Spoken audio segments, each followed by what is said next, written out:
এই দেশের সবচেয়ে ভদ্র মানুষ তার শালীরে নিয়ে একসাথে সফর করে, সে কি বলবে এটাকে? এই দেশের সবচেয়ে বুদ্ধিমান শিক্ষিত মানুষটা সিগারেট খায়, সে কি বলবে এটাকে? এই দেশের সবচাইতে ক্ষমতাবান মানুষ, সবচাইতে ক্ষমতাবান মানুষ কোন একটা আইন পাশ করলো যে মডেল লাইসেন্স দিয়ে দিবে, সে কি বলবে এটাকে? তাহলে সে প্রত্যেকটা হারামকে কি বলবে? প্রত্যেকটা হারামকে কি বলবে?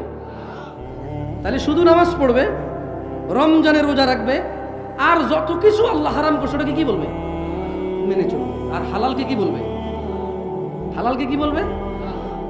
মানে চাস্তো ভাইয়ের মেয়ে, আপন চাস্তো ভাইয়ের মেয়ে, মানে আপন ভাই না, চাস্তো ভাইয়ের মেয়ে দেখা দিবে না, প্রয়োজনে বিয়ের প্রস্তাব দিবে বা দিবে না, যদি পছন্দ হয় প্রস্তাব দিবে, এটাকে হালাল মনে করবে। যে বুঝাতে পারি নাই, বুঝাতে পারি নাই, বলো ভাগ্নি বিয়ে করে ফেলবেন নাকি?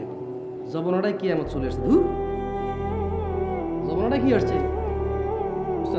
চাস্তো ভাইয়ের মেয়ে বিয়ে করা যায় না?